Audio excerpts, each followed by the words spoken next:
Okay, so what is bracing and why do we do it? The first thing that we need to understand is our core, or we could call it our trunk. Think of like a tree trunk.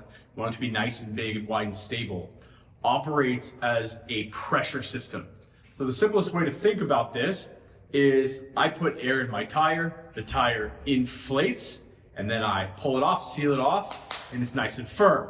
If I let air out of the tire or don't have a good seal as I'm putting air into the tire to increase pressure, it's going to deflate. When I'm going down the road, I need strong, good, inflated, firm tires so I can get from point A to point B. Your body operates the same. So one of the foundational ways we look to mitigate low back issues, whether it be just general discomfort or pain, especially in positions, is to create stability in the spine via intra-abdominal pressure and to use that to control and maintain our position. We can think about it this way too. We would consider a core strong if it could resist movement, control movement, and redirect movement. Not because it can move, or not because it's moving under load when it shouldn't be. So we'll talk about how to do this. First thing we need to understand is actually how to breathe correctly. Proper breathing is what we call belly breathing.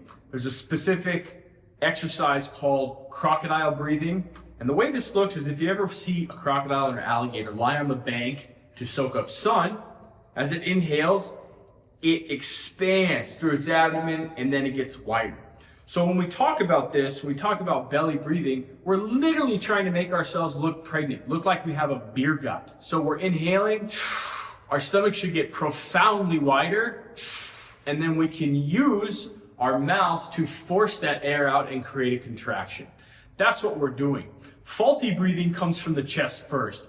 And what actually happens when we inflate a pair of lungs, like in the laboratory off of a cadaver, is when we inhale, the lungs actually expand down into the lower abdominal cavity, and then at the last second they rise up. So it's an inhalation down, and then at the last second we can suck in a little extra air through our upper lungs.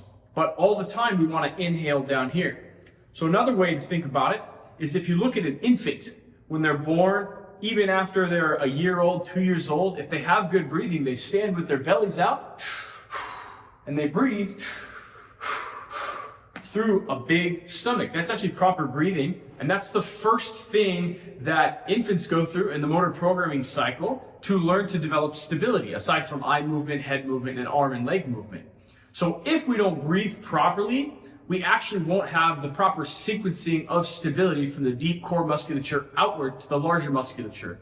And what will happen is the larger musculature will take over and do extra work. So we're inefficient and we have what's called an energy leak. So a good example is you can take a athlete, you can teach them to breathe correctly if they're somebody who doesn't know how and they don't have that synchronization, and all of a sudden they can jump higher.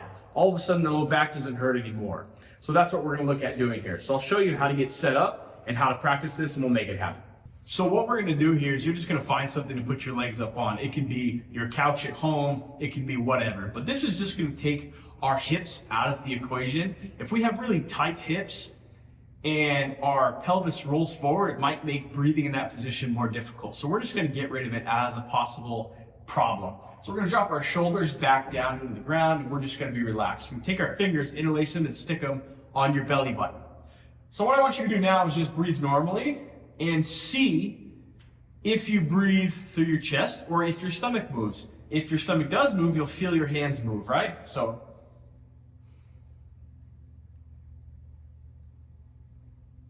I breathe through my stomach because I breathe correctly. You might be breathing through your chest up here. So what we're going to do is we're going to take 5 deep breaths, interlace your fingers, stick them on your stomach, and you want all of those breaths to push down as far into your pelvis as possible and move your hands out. So let's do that.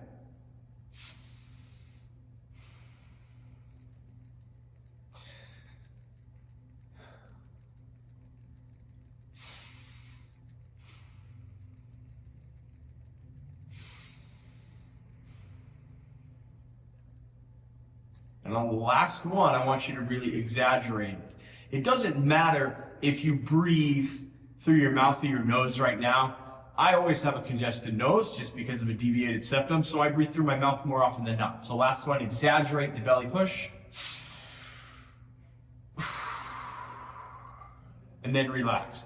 So there are a myriad of factors that can influence our breath, like I mentioned. Tight hips is one. If our upper back is really stiff and locked in place too, that will influence mechanics, right? So that's why we always look at mobility first before anything else. So now what we're going to do here, the same thing, but we're going to put our hands on our sides. We're going to inhale. And we should feel our sides move out. So what we can do is give ourselves a cue, meaning we can take our hands, we can actually grab, and as we inhale, we want our stomach to push out on our hands.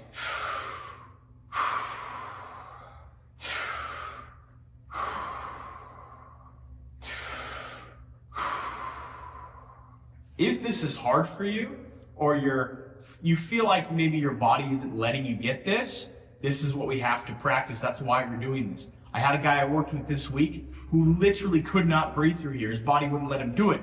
And when he started to do it, you could see him inhale, and then the last two breaths that he was trying to suck in, he would kind of fight back against it because his brain was cueing a different signal, right?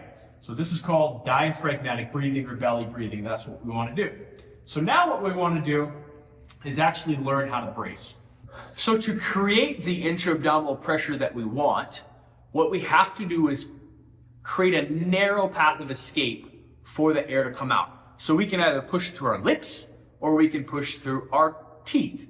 So we can make a P sound or an S sound. That would be our P sound. We're forcing air out. We can make an S sound through our teeth. And we want to close that off, right? We don't want to let it out gradually. That's not right. That's not creating any pressure.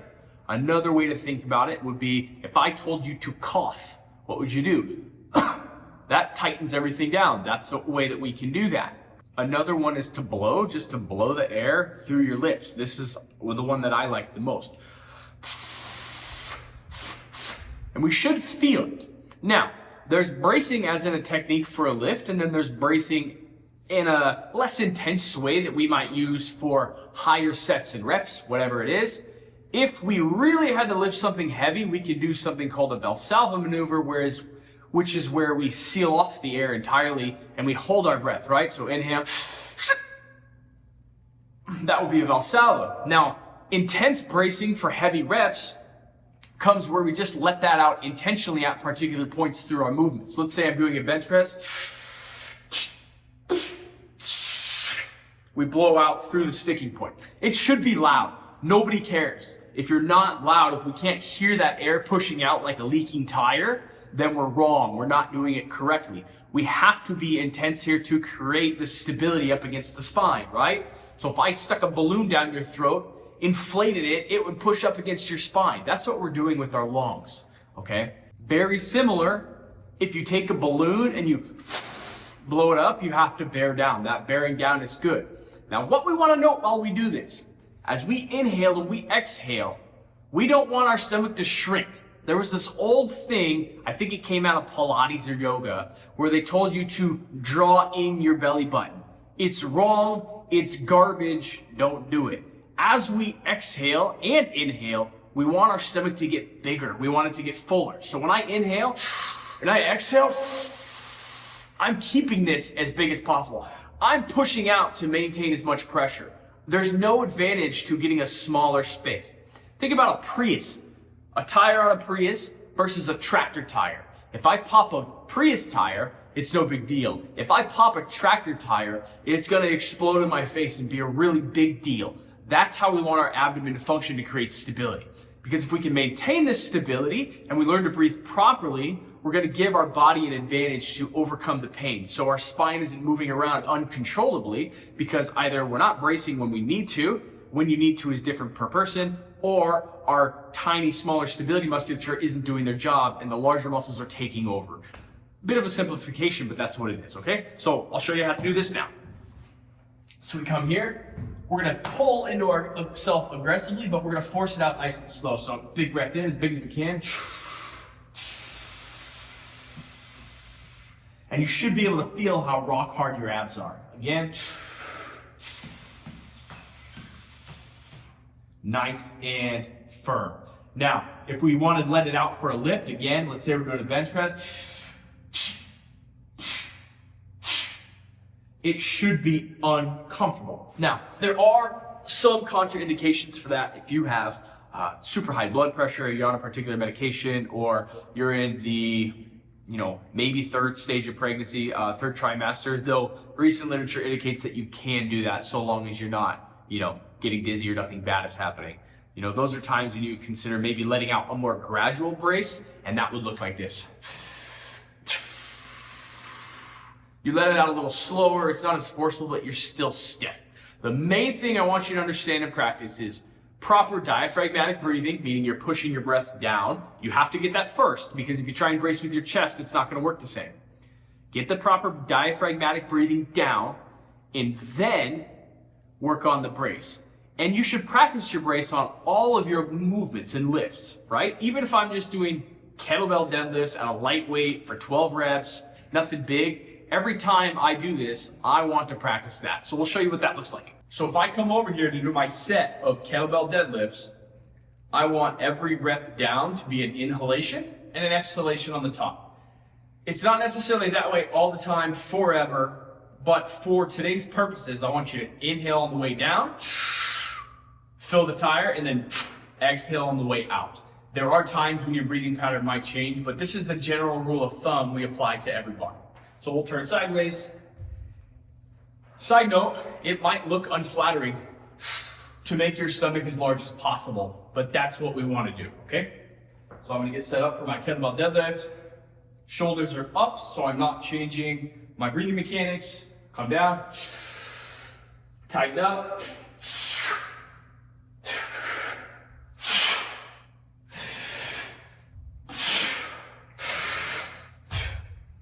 As you get efficient with that, you'll kind of learn how to create tension and maintain stiffness without having to be that intense. Once you're really good at this, you can just pick it up and maintain that stiffness and it's not an issue, but you still have that technique to use once the weight gets really heavy. Maybe you're doing a trap bar deadlift, a regular deadlift, a barbell back squat, whatever it is. So without it, I can still maintain my tension and do it.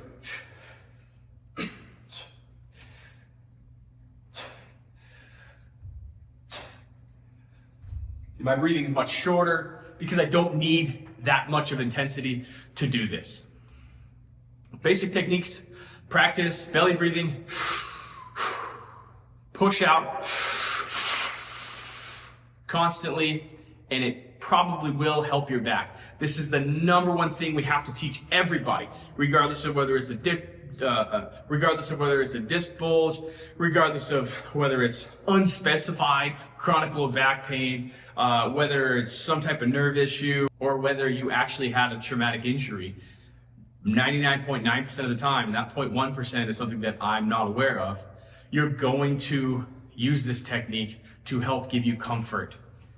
Another simple example, and then we'll get out of here. Let's say I actually hurt my back, I threw my back out. What does my body do? It locks itself up into place, right? You were in a position that your brain did not like, so it sent the signal, I don't want to be injured, so I'm going to lock those muscles up. So a lot of the bigger muscles lock itself up, and now anytime you move, you're really stiff. One thing you're not doing is that's preventing you from moving your low back around. Your low back should be able to move, but if you can't control the movement, that is where the issue comes. That's where people get a lot of injury and pain. So your body's locking you in place, and if you wanted to pick something up off of the ground, you'd have to, right? What are you doing? You're opening your hips, you're sticking your butt back, you're maintaining your neutral position.